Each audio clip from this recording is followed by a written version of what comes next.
All right, so just as a very casual opening word of welcome, this is the second day of the conference on Martin Buber, commemorating the 50th anniversary of his death. And just before we begin with the first session of the day, I want to just thank everyone for coming. You can find schedules, coffee, tea, snacks out there. Keep yourself fueled. I also just wanted to draw attention to these 10 cards that will be on the tables throughout the day that were actually created by Andrew Meat. Thank you. And this is a font that he created based on Martin Buber's handwriting. And so there's a little bit of a visual to help us unpack the thought of Martin Buber. So without further ado, Kristine Culp. So welcome to this distinguished conference on Martin Buber, a philosopher of dialogue. And again, thanks to the conference organizers and sponsors, Paul Mendes-Flohr, Sam Shonkoff, and Dean Bell. This morning's session will look at Buber's dialogues on Christianity, and it's my privilege to introduce our speakers and to facilitate what promises to be a productive dialogue itself. Our session runs till 10:30, so that allows each speaker about 30 minutes and about 10 minutes for discussion each. In preparation for this, I took out my first copy of Walter Kaufmann's translation of I and Thou. I got it about 1980 for $2.45. It was part of the Charles Scribner's Sons collection that also included Reinhold Niebuhr's Moral Man and Immoral Society, and both were considered essential reading for the budding theologian. So I am especially pleased to have the chance to facilitate this session, which allows us to look at that. I'm going to introduce each of the speakers separately, and these are very abbreviated introductions. W. Clark Gilpin will be speaking to us this morning about companionable being. American theologians engage Martin Buber. Mr. Gilpin is the Margaret E. Burton Distinguished Service Professor Emeritus of the History of Christianity and Theology in the Divinity School, where he served as dean from 1990 to 2000. From 2000 to 2004, he directed the Martin Marty Center at the Divinity School, and last year he had a return stint as the interim director. He studies the history of modern Christianity and is currently writing about the letter from prison as a genre of religious literature in early modern England. His most recent book, published in 2014, is Religion Around Emily Dickinson. That book employs Dickinson's poetry as a lens through which to view the cultural work performed by religious thought, practice, and imagination in 19th century America. It concludes with a discussion of Dickinson's poem about natural beauty on an autumn day, perhaps one such as today. Mr. Gilpin argues, in effect, that Dickinson's poetry affects a synthetic work of memory, a dialogue, we might say, bringing past, present, and future into communion. We look forward to the perspectives on American Christian theologians' dialogues with Martin Buber this morning from Mr. Gilpin. Thanks, Chris.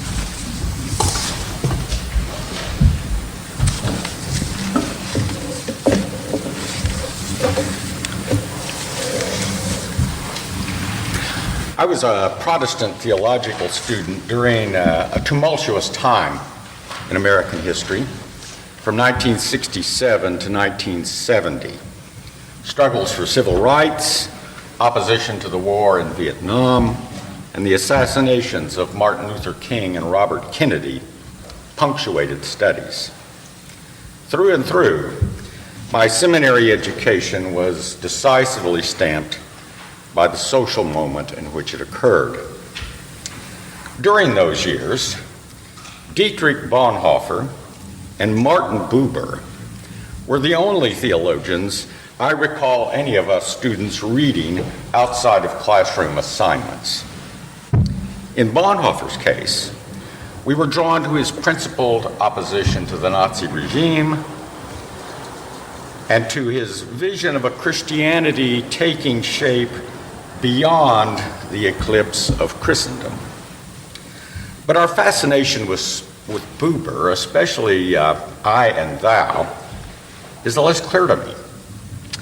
To retrieve at least something of the intellectual context of my own elusive memory, I've been exploring the wider engagement with Buber by American theologians in the years from the 1940s to the 1960s.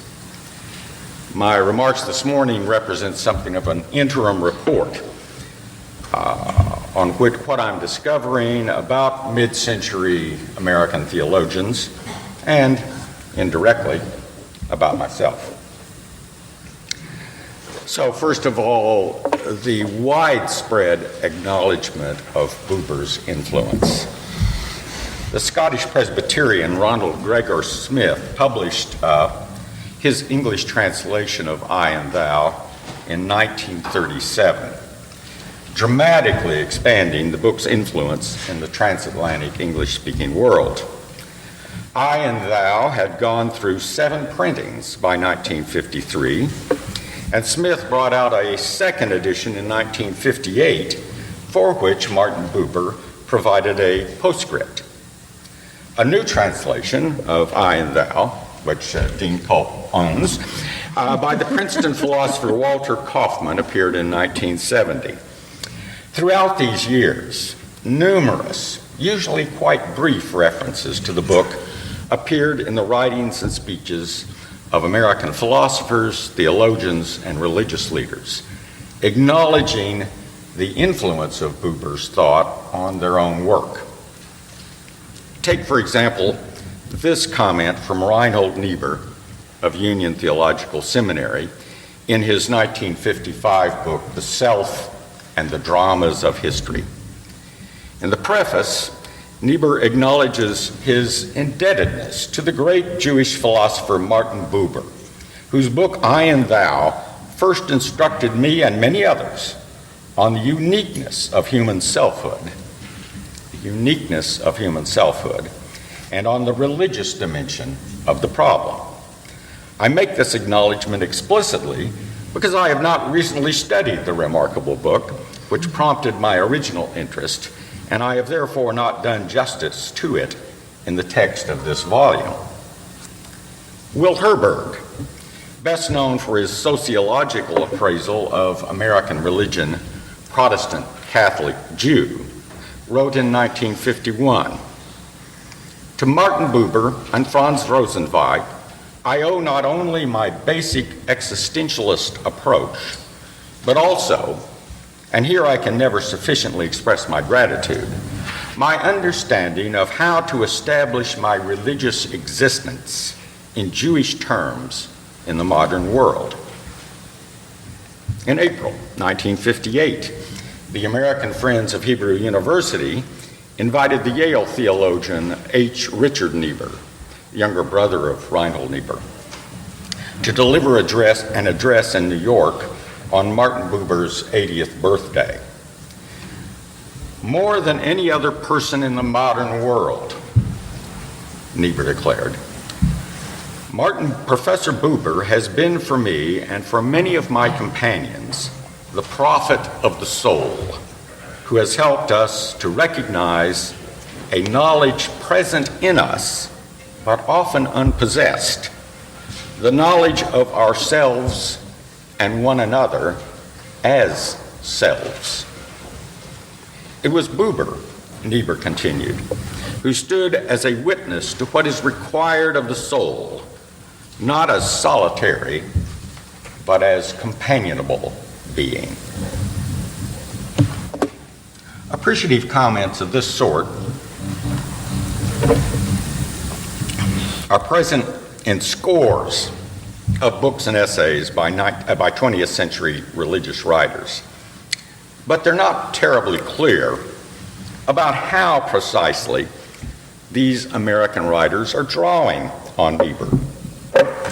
They do, however, tend to circle around a single issue: the human self as a modern cultural and religious problem. As Richard Niebuhr put it once again, our often unpossessed knowledge of ourselves and one another as selves. Or, as Wilherberg autobiographically had affirmed, the problem of how to establish my religious existence in Jewish terms in the modern world. In order to pursue Buber's role in this mid-century puzzlement over the question of the self, I restrict myself to this cast of characters of three exceptionally influential public intellectuals and theologians of this era: Wilherberg, Reinhold Niebuhr, Richard Niebuhr. I'll employ them first to describe why, I think, in the middle decades of the 20th century, the self had become a problem, requiring self-critical reflection. Second, I suggest the ways in which Martin Buber provided interpretive leverage on this problem. And there I must speculate a bit, because as I say, many of these references are passing a sentence or two, but they're everywhere. And third, I speculate even more briefly on the significance of this mid-century conversation for any who might wish to make a theological contribution to contemporary cultural dialogue. So first, the self as a theological problem. Mid-century theological reflection reveled in paradox. It tended almost instinctively to locate in a single source the motive power of both a signal human achievement and a catastrophic human failure. In particular, they juxtaposed the scientific, technological, and medical achievements of the 20th century against the carnage and inhumanity evidenced in 2 world wars. The opening pages of Wilherberg's Judaism and Modern Man, written in 1951, opened with a melodramatic portrait of the crisis of contemporary society. In his brief reign as a master of things, man has brought himself, they're going to say man all the way through, you'll just have to bear with them, not me, them on that point. In his brief reign as master of things, man has brought himself and his universe to the brink of destruction. Never in all recorded history has the collapse of the hopes of civilization taken place so suddenly, almost in the sight of one generation.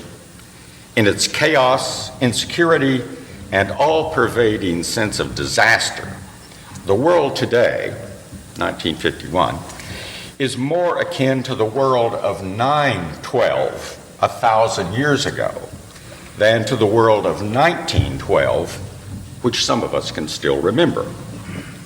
Although, Herberg cautioned, much of the cultural world remained in confusion, one feature of a new consciousness seemed, in his estimation, to be emerging.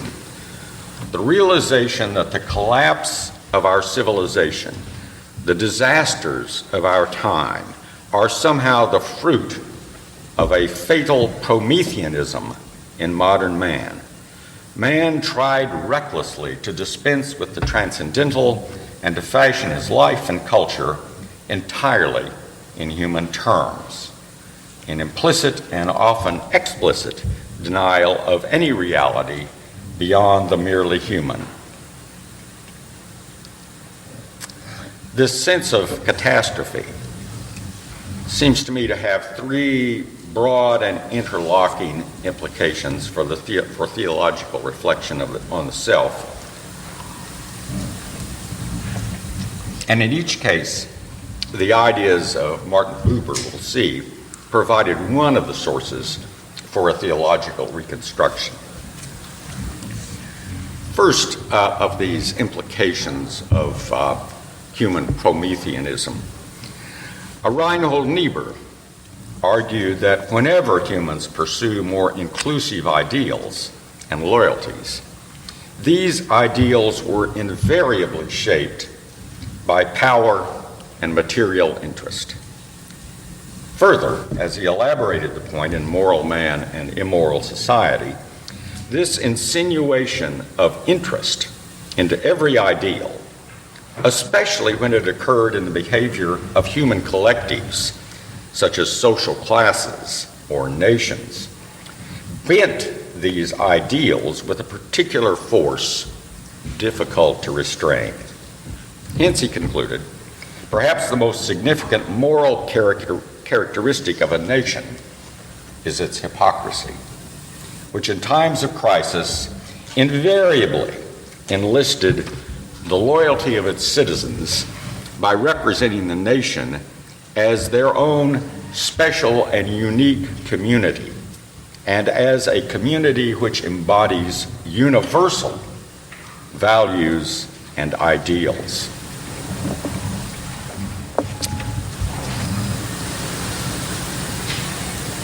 Religion, he continues in the same book, religion declares the modern man is consciousness of our highest social ideals. Nothing could be further from the truth.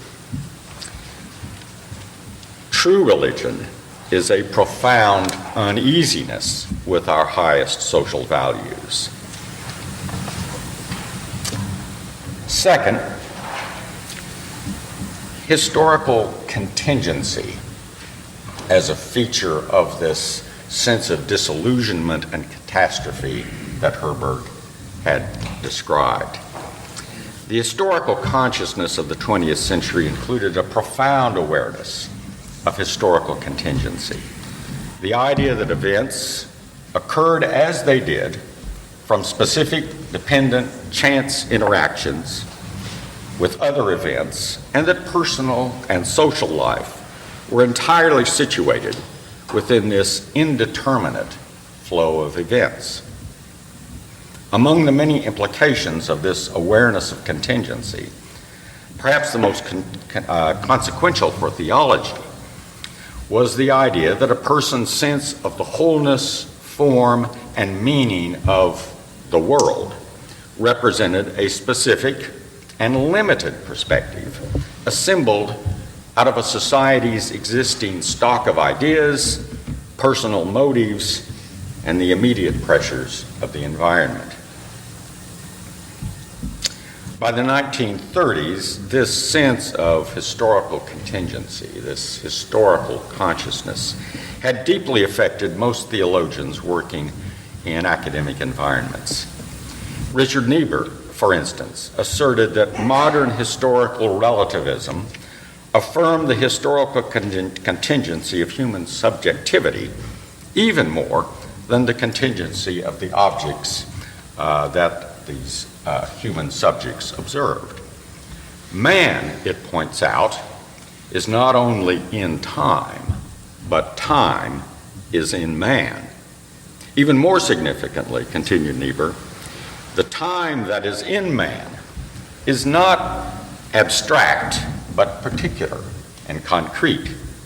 It's not a general category of time, but rather the time of a definite society with distinct language, economic and political relations, religious faith, and social organization.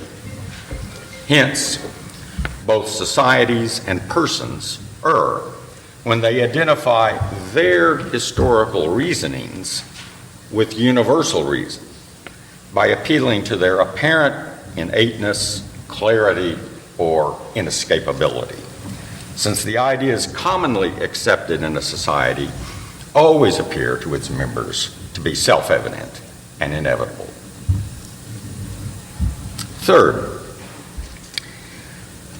the objective reasons so effectively employed in biological and natural sciences left, as Richard Niebuhr put it, no place for the thou and I. Medicine and psychology understood various physical and emotional forces that move the individual human body better perhaps than at any time in human history. But where in all this complex of forces am I? So three problematic features here that hinge around this question of an I that science tends to disregard because it's simply an element in a larger species of the human, and a worry that the assertions of the agency of communities and of individuals are being undercut, on the one hand, by what might summarily be called sin, and on the other hand, by the fact that all of the ideas that are held up as universal are in fact local, particular, and historically shaped. A good example of the kind of objection they raised can be seen in the 1950s sociology of performance, which described a social system that either ignored the distinctive self or fragmented that self into multiple personae. For example, in 1959, the sociologist Erving Goffman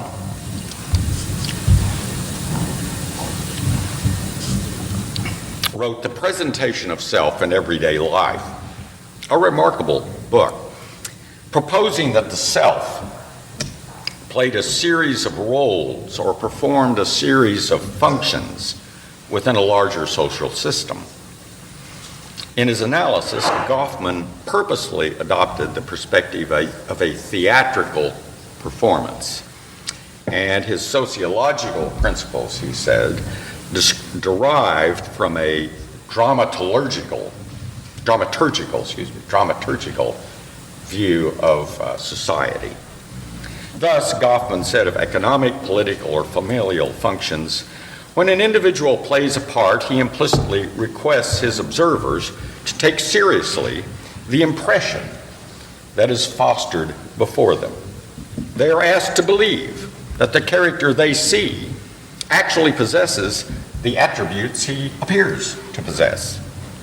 Goffman left open the question of whether a single self played these various roles, or instead, if the self simply designated the collection of roles performed by an individual body in society. When the individual presents himself before others, Goffman concludes, his performance will tend to incorporate and exemplify the officially accredited values of the society. In summary, mid-century American theologians articulated in a variety of ways a crisis of modernity. Frequently, they identified forces of impersonality that scientifically, politically, and economically threatened to overwhelm individuality and personhood. In short, the self was in jeopardy. Buber's analysis of the relational foundation of the self not only captured this anxiety of the era, but also provided an analytic structure that rehabilitated the self, and did so through a distinctly religious interpretation of the human condition. These mid-century thinkers affirmed scientific industrial society, but they challenged the illusion of human self-sufficiency. They stressed divine sovereignty, which they identified with the indeterminacy of history and the irony of history. So, the dialogical structure of the self, borrowed from from Buber. In many cases, when American theologians cited Buber, their citations drew a moral distinction between the relation of I and thou and the relation of I and it. A particularly eloquent example of this sort of use of Buber's terms to draw an ethical distinction appears in a 1962 speech by Martin Luther King Jr. To use the words of Martin Buber, segregation substitutes an I-it relationship for the I-thou relationship. The colloquialism of the Southern landed gentry that referred to slave and or Negro labor as hands betrays the thing quality assigned to Negroes under the system. The traditional Southerner is fond of his Negro, as he is of a pet or a finely tuned firearm. It serves a purpose and it gets a job done. These moral uses of I, thou, I, it, not often as eloquent as King's, but are present throughout this literature.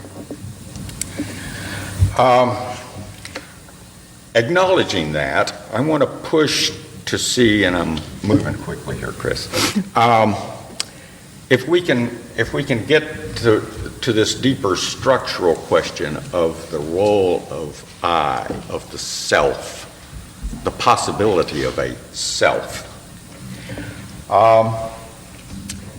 In his book, Eclipse of God in 1952, Buber asserts a sentence that in some ways could be a touchstone for the American reconstructive theologians who used him. Buber says, "The real self appears only when it enters into relation with the other." Americans picked up on this. The real self appears only when it enters into relation with the other. In The Responsible Self, telling title, for instance, Richard Niebuhr emphasized that the self is a being which comes to knowledge of itself in the presence of other selves, and this, its very nature, is that of a being which lives in response to other selves. As Niebuhr elaborates this point, the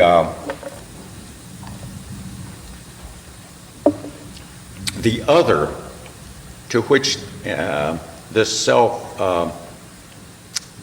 adheres in trust and in loyalty extends finally to the universal community, to a phrase he borrowed from the 18th century theologian Jonathan Edwards, to the universal system of being in general, so that the other and the self mutually constitute each other. And it's interesting to observe that this is a point at which the Western tradition of monotheism is very useful. If what you attach yourself to is one, is single, then you too, in this mutually constituted world, are one and single.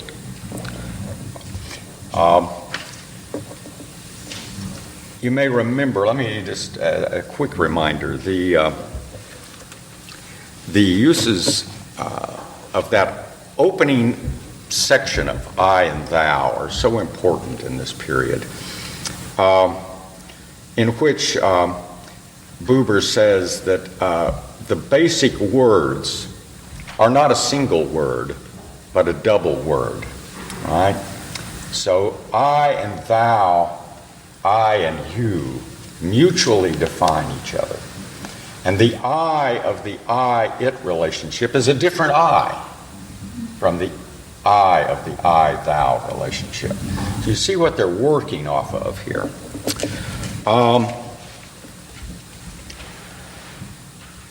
That notion of the relational self, of the self that only comes into being in relationship to the other, and the envisionment of that other as a universal community, the universal system of being in general, is one key reconstructive move.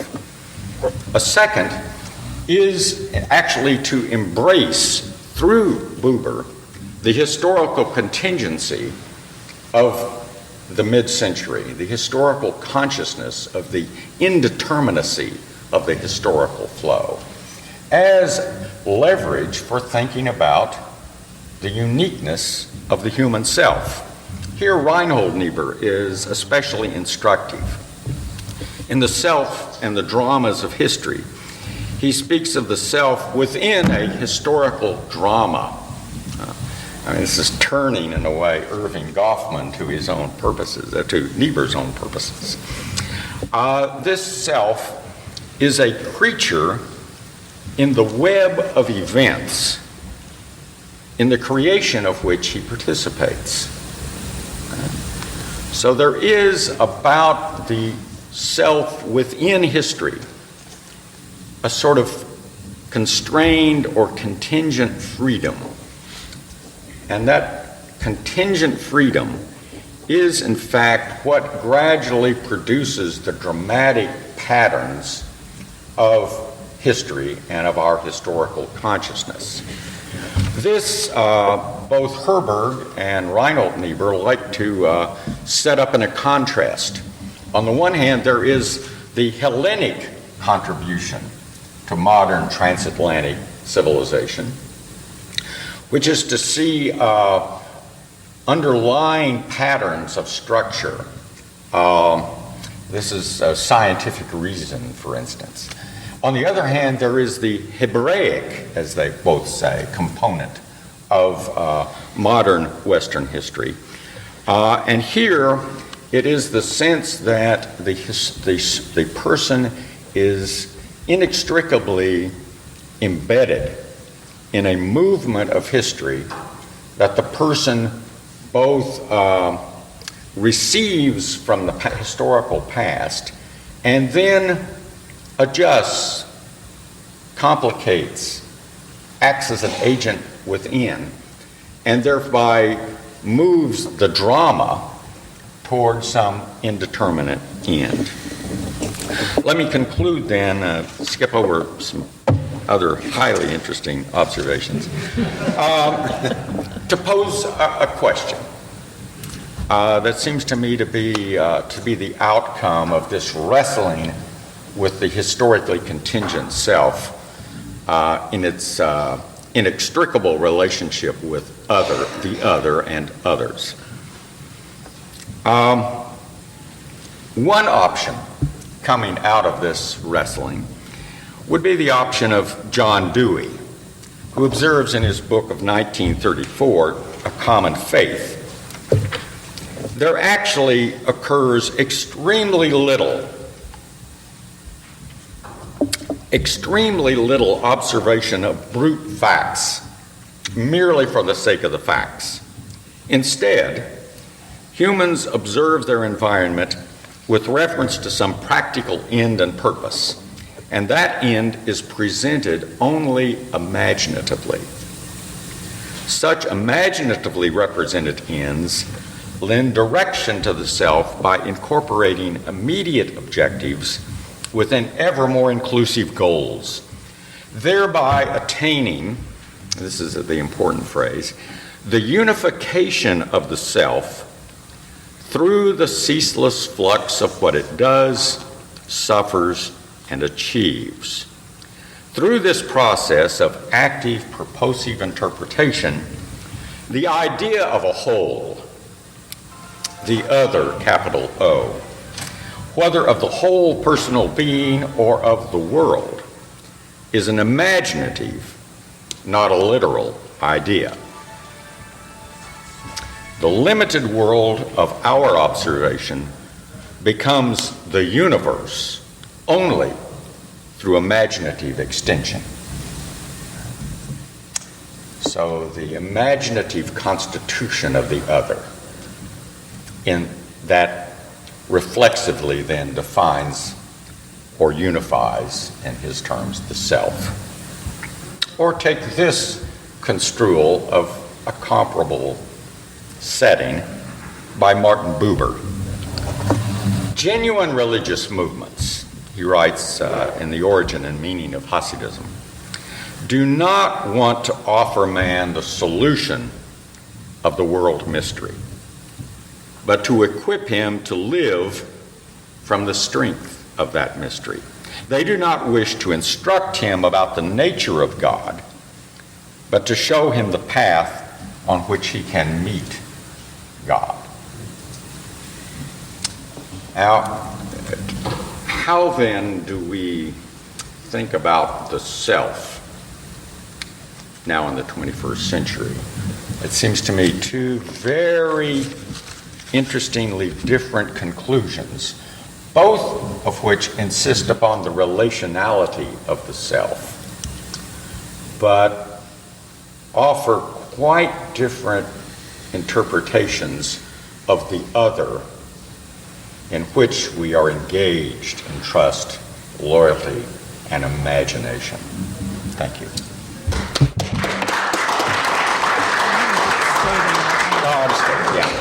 We have time for a question 1 minute, or one two. question. The pressure's on for a really good question. Yeah, so it should be a good question. Okay. Well, I'm glad you said what you said at the very end, because there is this whole dialogue, if you will, in relationship to man and God. Yes. Sistine Chapel has always been important to me in terms of their trying to reach each That's other right. as a symbol. Not quite touching. What? Not quite touching. Right. To what extent was Buber coming from that perspective? That the starting question is man and God, not an ending to self and other. Well, I'm going to give you my answer. We've got a bunch of people who really know a lot about Buber in this room. My sense is that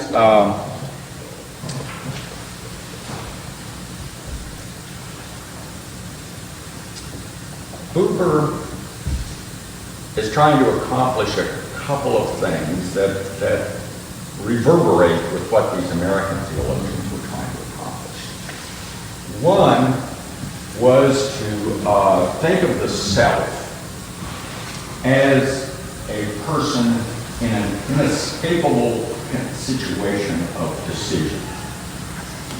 No matter what the world is like, there are certain things I simply must decide in order to get on with my life, as it were. But the question then becomes, what's the meaning of all of those decisions? Do they add up to anything? Or is this more sound and fury signifying nothing, to cite an earlier notable intellect?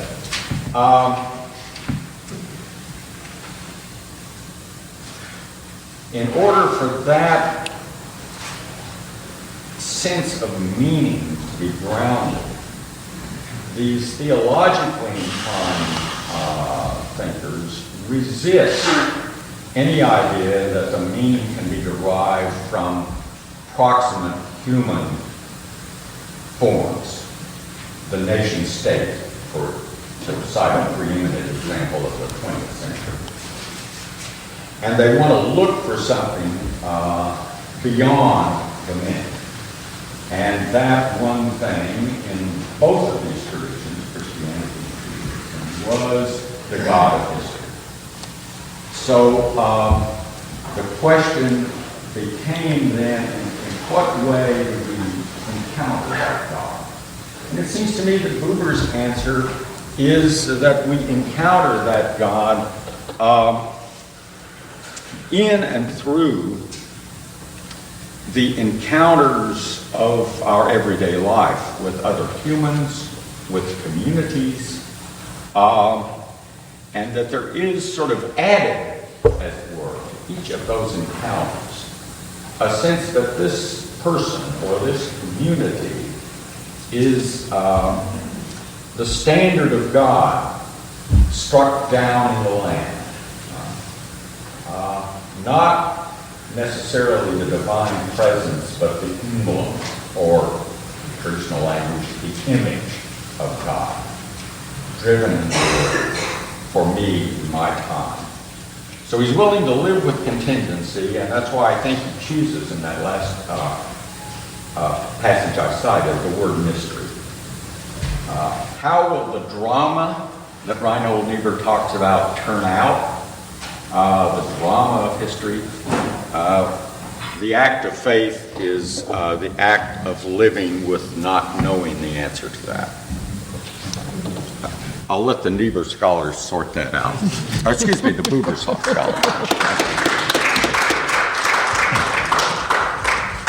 Too many Bubers in that paper. Our second speaker this morning is Shaul Magid. He's going to speak with us about Buber's Baal Shem Tov, Jesus, the symmetry between Jesus and the Besht in Martin Buber's thought. Mr. Magid is the J. and Jeannie Schatzstein Chair in Religious Studies and Professor of Jewish Studies and Religious Studies at Indiana University. As his paper title already telegraphs, Mr. Magid's research includes 16th century Kabbalah, Hasidism, American Judaism, and contemporary conceptions of Jewish religiosity. He is the author of several books, including From Metaphysics to Midrash, Myth, History, and the Interpretation of Scripture in Luranic Kabbalah, which was awarded the 2008 American Academy of Religion Award for Best Book in Religion in the Textual Studies category. And most recently, Hasidism Incarnate, Hasidism, Christianity, and the Construction of Modern Judaism. I should have checked if that is, in fact, the most recent book, but it's his 2014 book.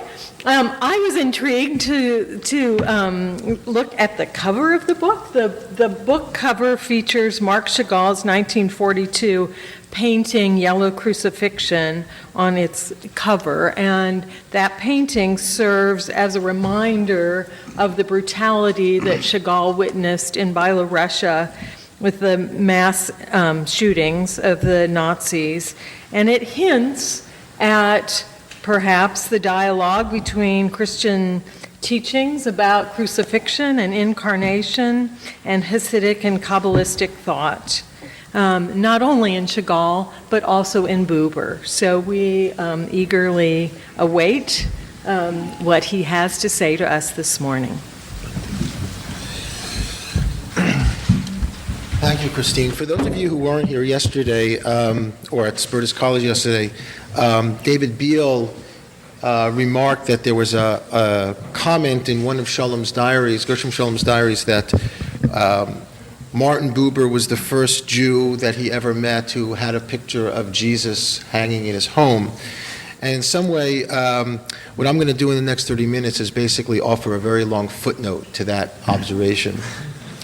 It also reminded me of something that I told David afterwards, which is a small little paragraph in Sholom's memoir from Berlin to Jerusalem, where he says that after he became a Zionist when he was young, his family, particularly his father, was very upset, and his mother wanted to make peace.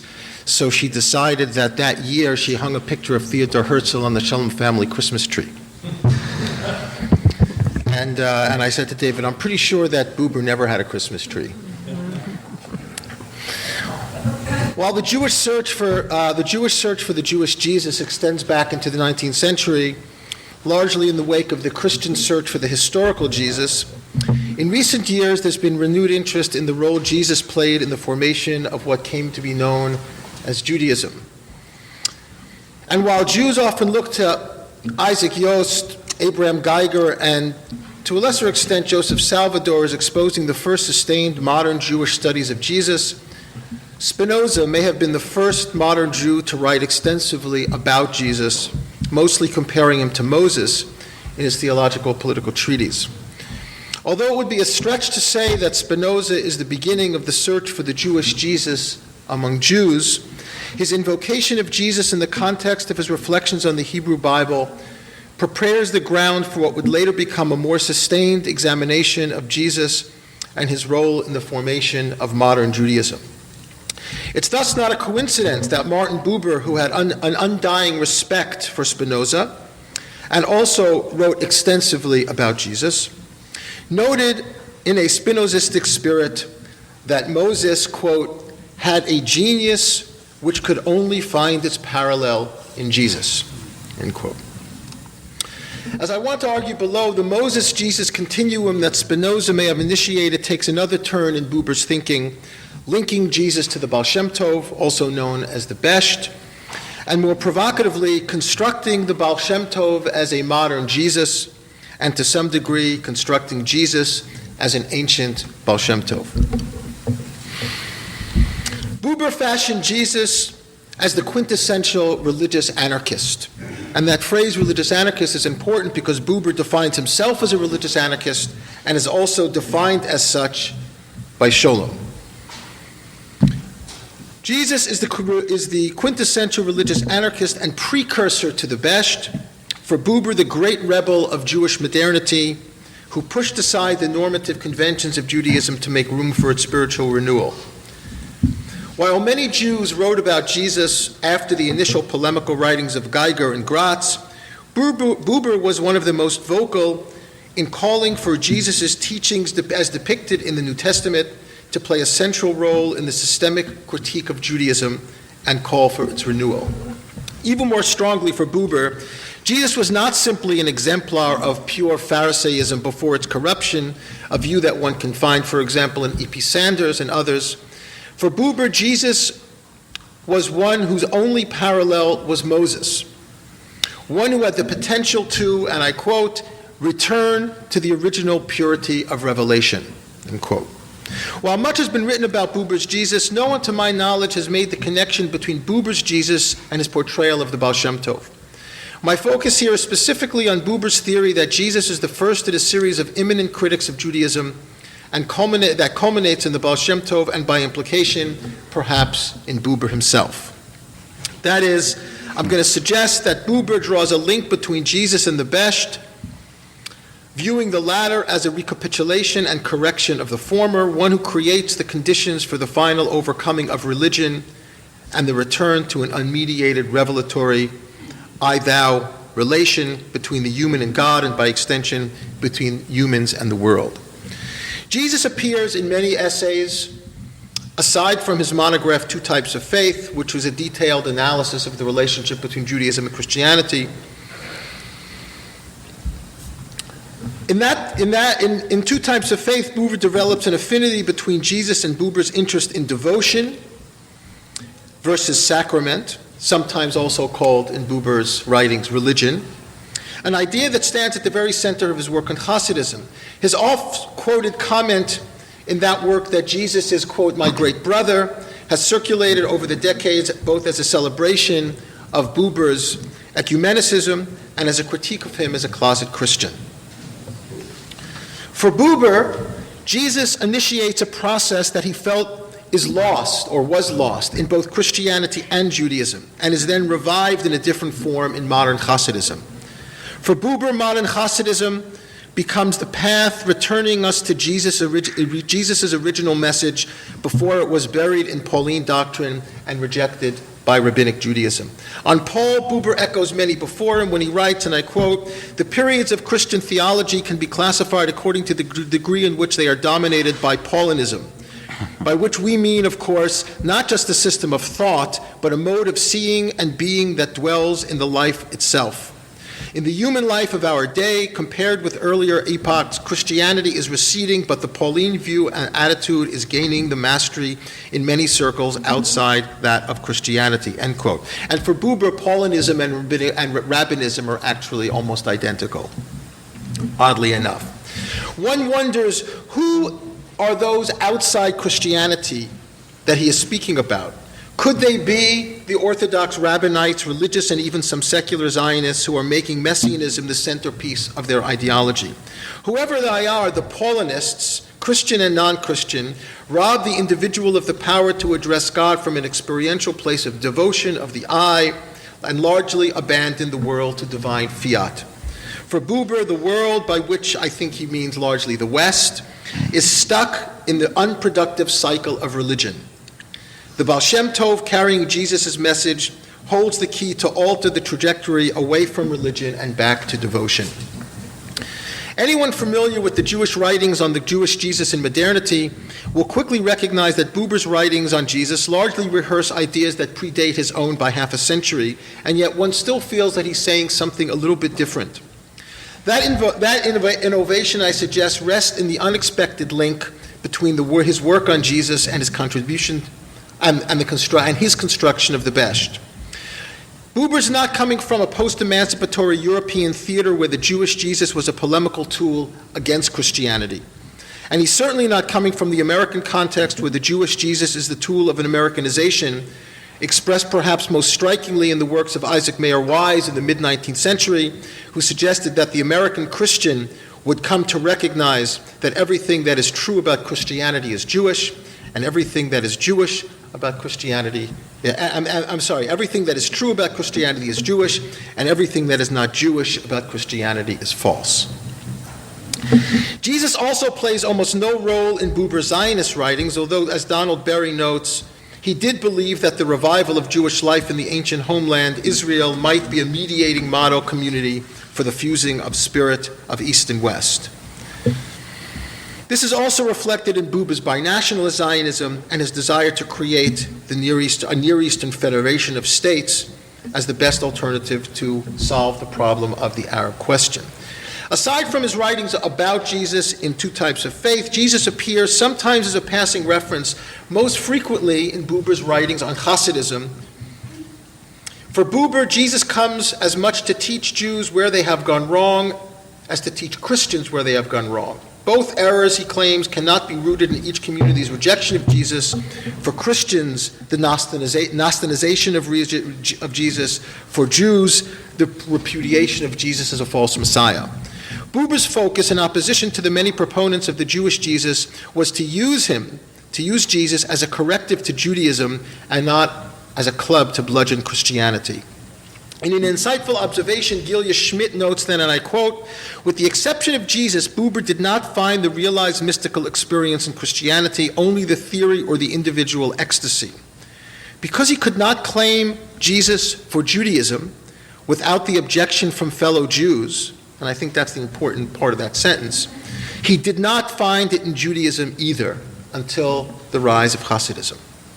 Here I would suggest that Hasidism, in particular the Besht, thus served Buber as the portal through which he could express his views on Jesus without the ire of his Jewish colleagues. In doing so, he was able to cultivate a new area of symmetry between Jesus' pre-Christian spirituality and the Besht's post-Jewish renewal. In Two Types of Faith, he adds with the following declaration that's been quoted many times, and I'm quoting this now. This is the end of Two Types of Faith. "The faith of Judaism and the faith of Christianity are by nature different in kind, each in conformity with its human basis, and they will indeed remain different until mankind is gathered in from the exiles of the religious into the kingdom of God. But in Israel, striving after the renewal of its faith through the rebirth of the person and a Christianity, striving for the renewal of its faith through the rebirth of nations, would have something yet unsaid to say to the other and help to give one another, hardly to be conceived at the present time." This was in the 1940s. Herein lies Buber's main point. Judaism abandoned the person for the collective, and in doing so undermined the prophetic message that stands as the epicenter of human devotion.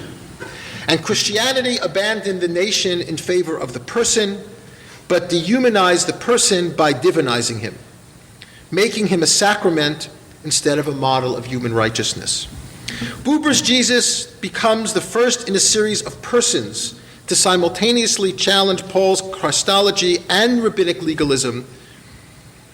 For Buber, the two are structurally linked, both of which robbed the individual of devotion by making religion about sacrament.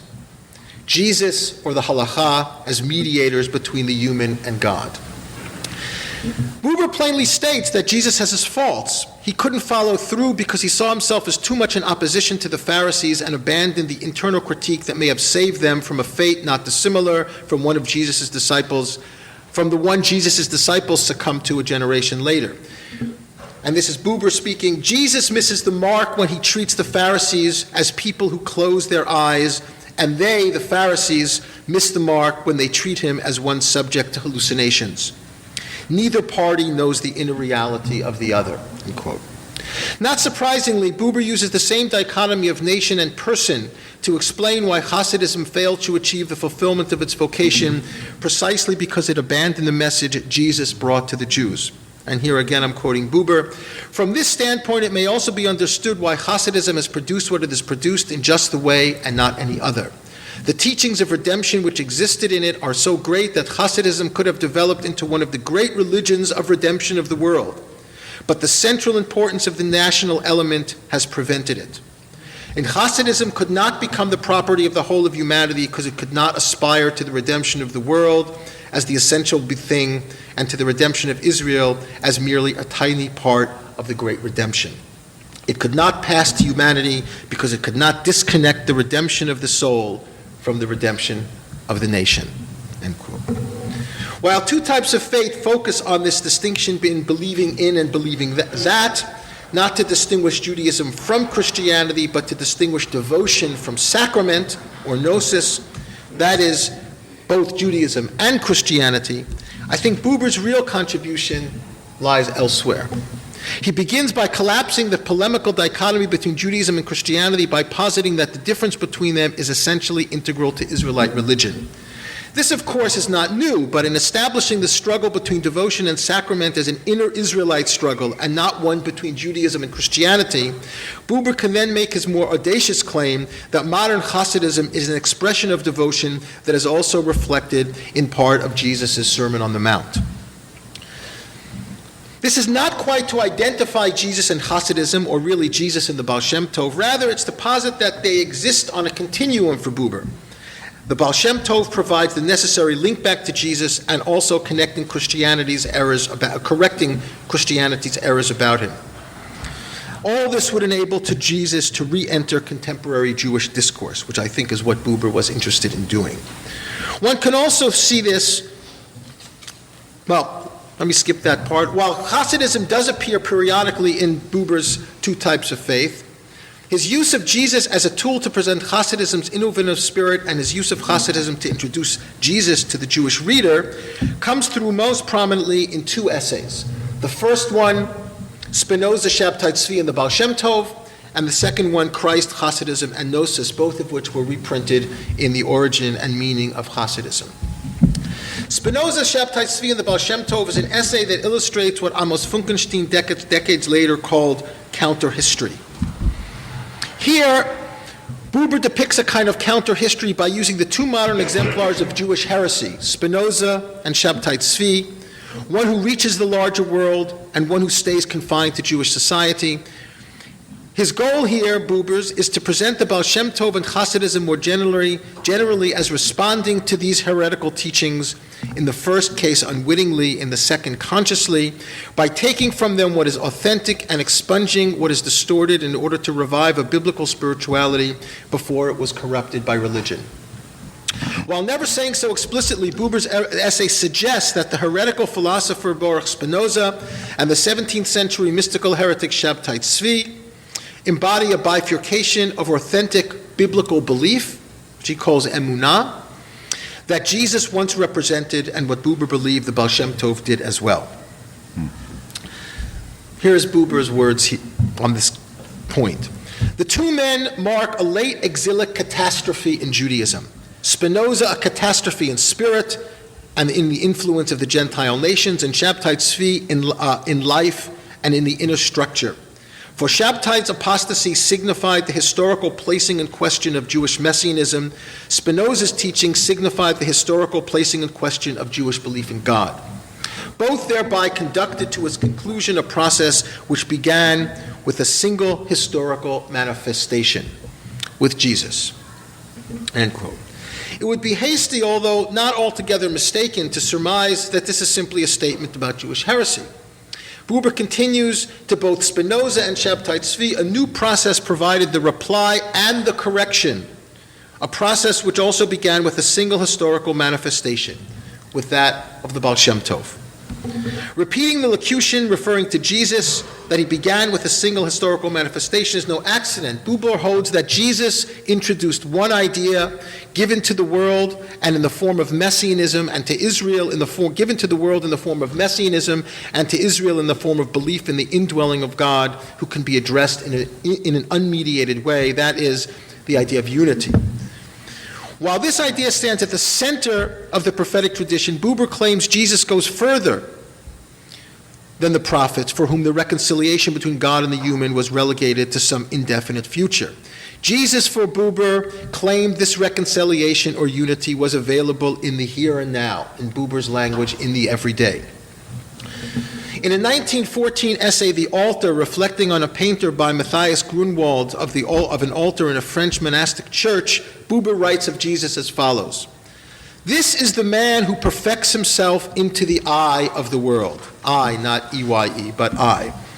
This is the man who, embracing the world, does not become manifold in its manifoldness, but rather out of the strength of his world embracing, has himself become unified, a unified doer. And it is Buber's Baal Shem Tov, drawing the messianic idea back from the future to the self-redemption of the everyday in Buber's mind, who reiterates Jesus' teaching inside the Jewish tradition.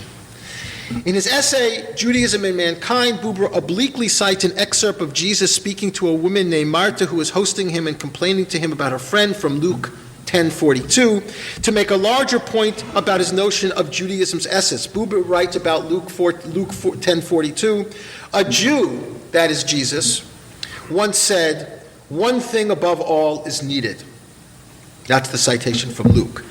With this saying, he expressed Judaism's soul, which knows that all meaning contents are null and void unless they grow into a unified one, and that in all of life, this alone matters, to have such unity. As an aside, it's interesting to note that the citation from Luke and the reference to Jesus does not appear in the Hebrew translation of Judaism and Mankind. In accord with Spinoza, Buber writes, "Something of Judaism entered into the possession of the peoples, and what entered thus cannot be cut from its origin." Gesturing to Jesus, he continues, "Something from the innermost center of Israel, however modified, has once penetrated through Christianity into the Gentile world." And then gesturing to the Baal Shem Tov, he concludes, "It is of great significance that a Jew could teach men how to do away with it, and a Jew has done so," end quote. Interesting here, whilst mentioning Spinoza by name, he refers to the Betch simply as a Jew, and earlier in Judaism and Mankind, he refers to Jesus simply as a Jew, der Juda. In any event, or ein Juda, what is this Hasidic corrective to Spinoza's pantheism for Buber? It's the practical application that God is in the world and should be worshipped there, but he is not of the world. In short, Hasidism introduces the notion that the world is a sacrament.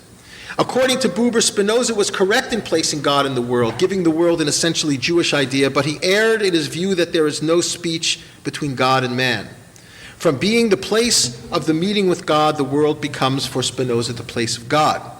This is what Buber earlier calls in Judaism and Mankind Spinoza's intellectual synthesis. The Baal Shem Tov revived an old rabbinic adage, God is the place of the world, but the world is not his place, and added a practical component, though through God's indwelling in the world becomes, in religious terms, a sacrament. It could not be such if it were the place of God. Only just this, that Spinoza transcends it, yet dwells in it, makes it a sacrament. This idea, of course, is not new, but Buber held it is presented in a new way by the essential core of Hasidism as he understood it. Spinoza goes too far, making devotion impossible. The Baal Shem Tov reigns in Spinoza without subverting Spinoza's essential observation.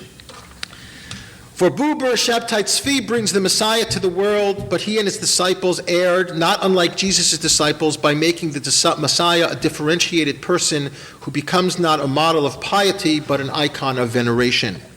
not as a divine being, but as one whose messianic status becomes the standard of membership in the redeemed community. What ruins messianism for Buber is Messiah. And I quote, "Messianic self-disclosure is the bursting of messiahship. Whatever the appearance of Jesus means in the Gentile world, seen from the standpoint of Judaism, he is the first in a series of men who, stepping outside of the hiddenness of the servant of the Lord, the real messianic mystery, acknowledge their messiahship in their souls and in their words." End quote. In other words, it's precisely Judaism liberated from the primal evil of religion that produced Hasidism that can save the messianic idea from its corruption in the Messiah. Of course, that's not the way things turned out in contemporary Hasidism, but that's a different question. So Buber writes as follows again. The Hasidic message of redemption stands in opposition to the messianic self-differentiation of one man among other men, of one time among other times, of one act among other nations. All mankind is accorded in co-working power. All time is directly redemptive. All action for the sake of God may be messianic action. The self-differentiation, the reflection of man to a messianic superiority of this person, of this hour, of this action, destroys the unpremeditated quality of the act. Setting aside the unhistorical nature of Buber's claim about Hasidism more generally, which many people have written about, and Hasidic Messianism in particular, his point here is to posit that Jesus was the first of many Jews to introduce the notion of devotion based on the principle that God is deeply embedded in the world while not limiting God to the world, and a notion of Messiah as an act of human aspiration and self-redemption that was corrupted in the primal evil of religion, that's Buber's word, the primal evil of religion in subsequent Judaism and Christianity. To turn briefly to Buber's essay, Christ, Hasidism, and Gnosis, first published in 1954 as a response to Rudolf Panowitz's essay criticizing Buber's work on Hasidism, Panowitz claimed that Buber was denigrating Christianity by personalizing Jesus, making him a kind of precursor to Hasidism and thus relegating Christianity to a kind of distortion of Jesus' teachings. Buber essentially agrees with Panowitz. Panowitz's distinction between the founder Christ and the Jewish Christ, one that Buber makes, but suggests that whereas the former is really an image sketched by the Johannine Gnosis that since has been passed with a great part of Christendom as that of its founder, the Jewish Christ is the man himself who preserves the immediacy with God, the great devotion. He's not a prophet of some Gnostic apocalypse, but one who teaches how to live in the midst of that destruction. The Jewish Christ for Buber teaches emunah, as the prophets called it. He who taught his followers to say, "Our Father," could not give an account of himself as an authentic soul. He has no share in the cosmos of the modern Gnostic and just no place at all therein where he can lay his head. More pointedly, in I and Thou, Buber cites Jesus as the one who was able to most fully establish the primal I-Thou relation. But Buber states emphatically, this adaptation of the Jewish Christ is not meant to denigrate Christianity any more than it is meant to denigrate Judaism. And here I think he specifically is talking about his critique of Kabbalah. The way its gnosis is a way to bury the devotion of the prophets. Buber continues in this similar vein, what is evil is not the mythicization of reality that brings the inexpressible to speech, but the Gnosticization of myth that tears it out of the historical biographical ground in which it took root. Early in his career, Buber wrote that Hasidism is the Kabbalah become ethos. In Christ, Hasidism, and Gnosis, he returns to claim to suggest that the ethos is essentially devotion, addressing God through the world in the everyday. This devotion is the practical application of what Buber calls emunah, emunah being the central teaching of both Jesus and the Baal Shem Tov, pistis, or faith, being the provenance of Paul and to some extent medieval philosophical and Kabbalistic Judaism. In Christianity, gnosis gives us religion, but in doing so elides Jesus' message, and in Jewish mysticism, or in Kabbalah, gives us gnosis, creating a mysterious theologumenon that Buber pejoratively calls the Gnosticization of myth. For our purposes, what's important is the way Buber's rendering of Hasidism cannot be properly understood without his work on Jesus, and also a kind of repudiation of Kabbalah. What is it not explicitly equating Jesus, while not explicitly equating Jesus with the Baal Shem Tov, or vice versa, he is suggesting that what Hasidism brings to contemporary Judaism, refracted through Buber's existentialist lens, is part of a longer counter-historical trajectory that extends at least as far back as Jesus. If one accepts Jesus as Hasidism, one cannot but accept his Jewish Jesus. To reject both for him is to continue the corruption called religion that plagued both Judaism and Christianity from their beginnings. The fact that Jesus plays no role in Hasidic literature, not Buber's reading of Hasidic literature, but Hasidic literature in general, is no surprise. But as I argued in my recent book, Hasidism Incarnate, it may precisely be Hasidism's distancing of Jesus and Christianity more general, where the deep similarities lie. A proponent of Hasidism, but not a practitioner, one who deeply believed in the personhood of Jesus as an exemplar of religious anarchism, and later becomes emblematic of his construction of the Baal Shem Tov, Buber uses the Besht in part as a vehicle for reintroducing Jesus to Jews, not as a divine human being and not as a Messiah, but as the quintessential religious anarchist. To accept Buber's depiction of the Baal Shem Tov is to accept Jesus as his precursor. To reject Jesus is to reject both Jesus and the Baal Shem Tov. Buber's point is not about fostering religious dialogue. It is not about understanding the constructive nature of religious deviance. It's not about fostering religious dialogue. It is, to my mind, understanding the constructive nature of religious deviance, or perhaps spiritual anarchism, and the imminent critique of religion. Thank you.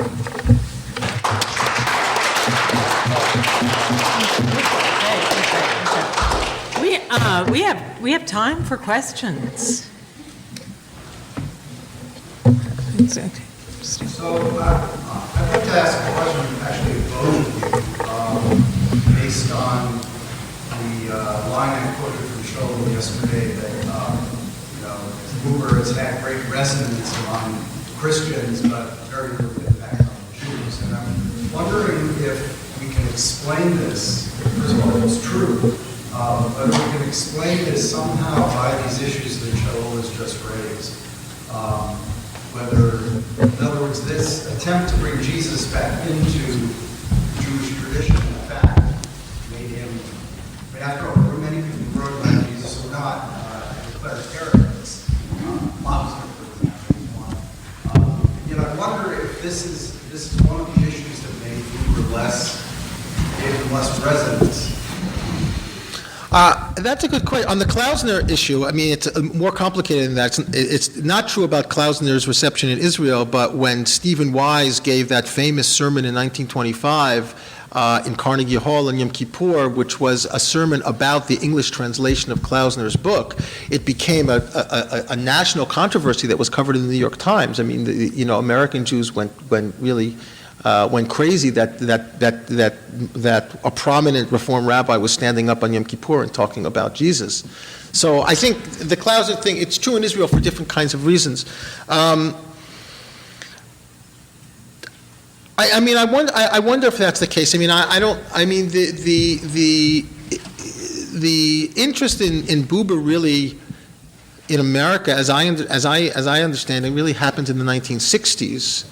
And in some way he becomes the kind of figure of the American counterculture that then takes on Heschel a little bit later. But I think it's really Buber. I think in a certain sense he opened the doors to that influence. And I think that in some ways Heschel becomes mistaken as the kind of patriarch of the American Jewish counterculture. I really think it's Buber. But I don't think that people paid that much attention to his writings on Jesus.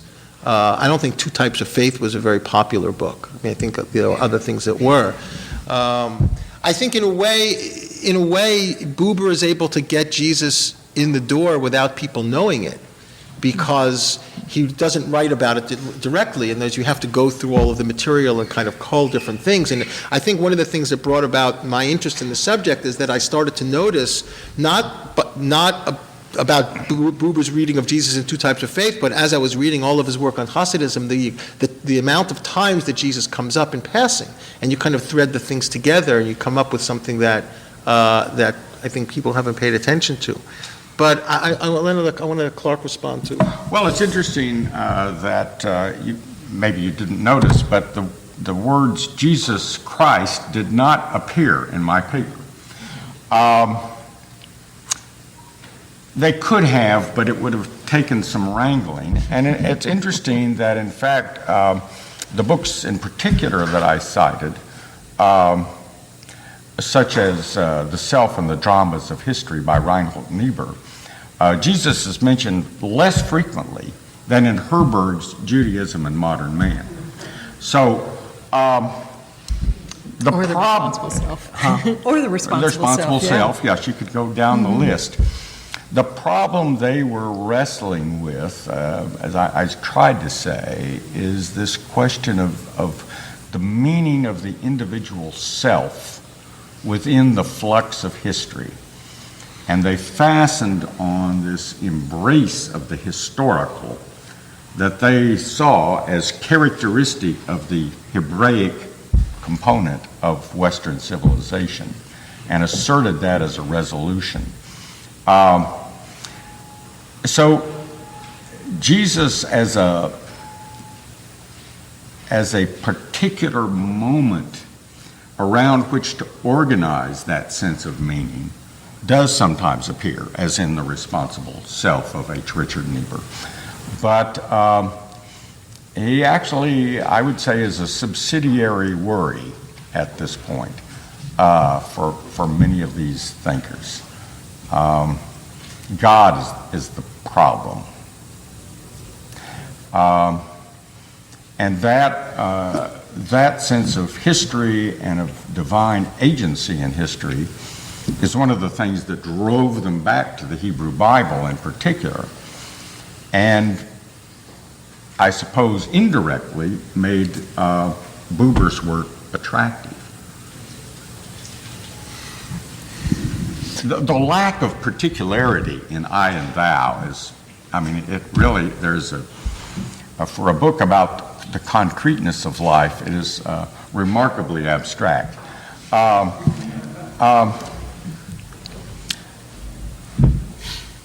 The citations of his work on Hasidism, Two Types of Faith, relatively infrequent. It's this I-thou thing that captures them.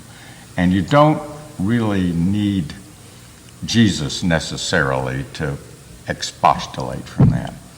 The 50s, I would say, rather than the 60s, are, for the Christians in America, are the huge Niebuhr decade. Or, excuse me, why do I keep doing that? Buber decade. I think we have another question, two rows back to you. Could I ask you to identify yourself? Yeah. And please. I'm wondering whether you can elaborate whether Boston does refer to this with regard to the geopolitical. I can't. Can you speak a little? Whether you can elaborate whether the Boston refer to this with regard to the geopolitical question, or particularly with regard to the concept of kingdom of God and the figure of Gideon and the Buber's understanding. Is there a microphone? I'm not able to. Can you hear? I'm sorry. I wasn't able to hear what you said. Okay. Perhaps whether the lessons of deferred from Jesus with regard to the question, the theopolitical question, more particularly with regard to the concept of kingdom of God and Buber's understanding of Gideon with regard to Judaism.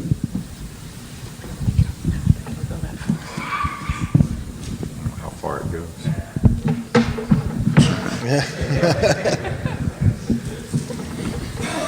Did you hear? I couldn't hear. No. Okay. I thought it was just me. Okay. If you can stand here, then I don't need the. I understand. My question is whether you can elaborate of Buber, if Boston refers from Jesus with regard to the theopolitical question, Right. Particularly with regard to the concept of kingdom of God and two types of faith, and also Buber's understanding of Gideon, the figure of Gideon, the question of Calvis. It would seem that Buber would identify Jesus as, I would say, as a reflection of Gideon while the Baal Shem Tov will be a bit more of a problematic figure to relate to this theopolitical question. Right. No, I think that's a good question. I don't know the answer to it. I mean, I think that one of the threads that doesn't appear in this paper is to then take this and then go back to Buber's writing on Scripture and see where it would fit in, right? Because it seems to me that the way that I was understanding it is that it was Jesus, the person, that really was most important for Buber in terms of his understanding of constructing him as a kind of precursor to the Baal Shem Tov.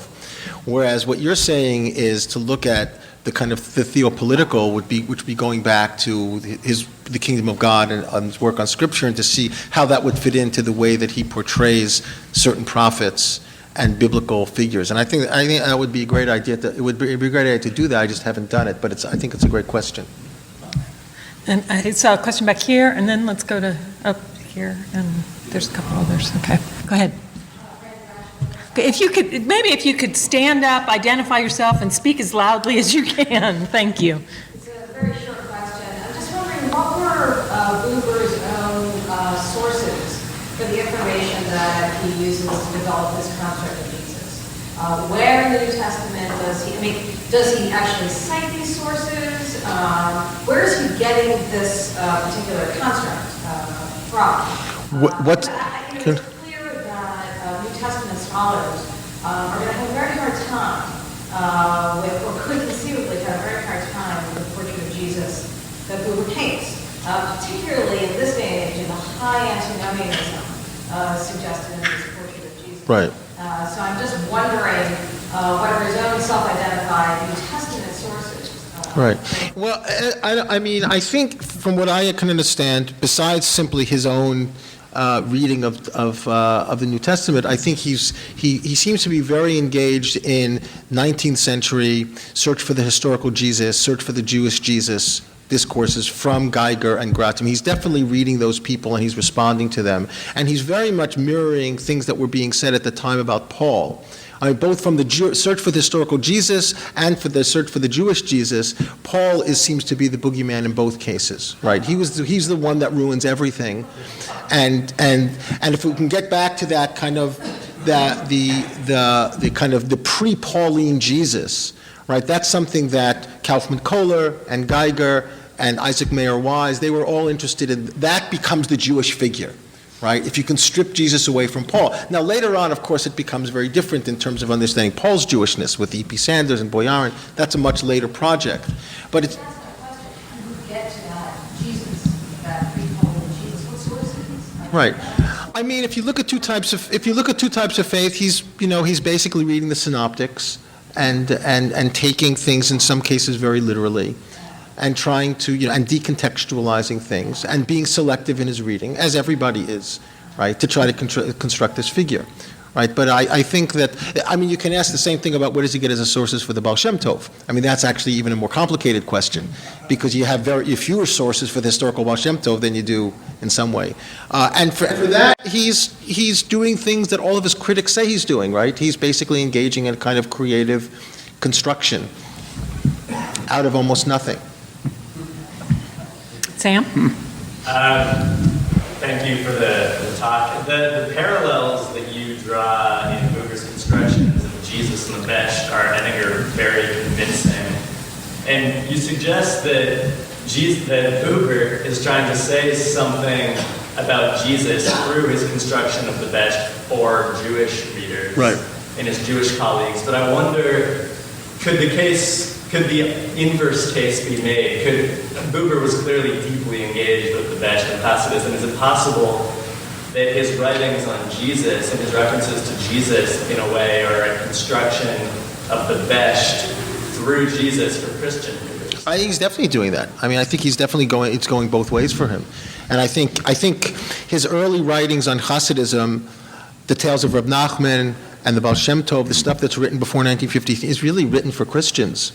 Really not written for Jews. He's a part of that whole school that Paul's article and the Fiendically Orientalism talks about. He's a part of that whole school with the Hart brothers. He's interested in presenting Hasidism as a kind of authentic Orientalism, right? So that he's clearly interested in introducing Christians to Hasidism. because in some way, maybe, and maybe there's an ecumenical dimension here, he feels that Hasidism, constructed the way he does, would be a much more compatible conversation partner to Christians than Rabbinic Judaism. I mean, one of the things that he does throughout here, which is a kind of very subliminal thing, is that he actually equates Rabbinism and Paulinism, right? Even though Paul is supposed to be the critic of the law, he says, no, Paul and the rabbis are really doing the same thing, ultimately. We are not going to have time for all of these questions. Let me squeeze in one more from this gentleman in the front and. Sure. I'm kind of curious, there have been movements in the latter half of the 20th century, now probably 21st, where some Christian scholars of the New Testament are coming back and saying, we need to rediscover the Jewishness of Jesus, okay? And then some of that work is coming back to Buber again, all right? And I'm just curious if you have any thoughts about that Christian scholars say, well, maybe we need to rediscover the Jewishness of Jesus. Well, there is a lot of that, but there's also a movement to rediscover the Jewishness of Paul.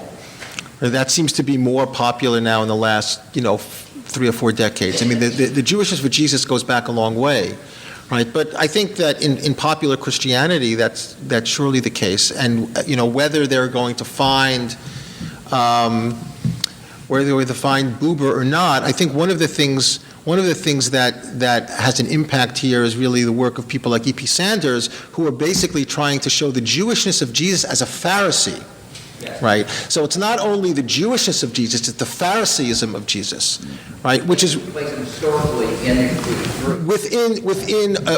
the very thing that religion that Buber is claiming is part of the problem, right?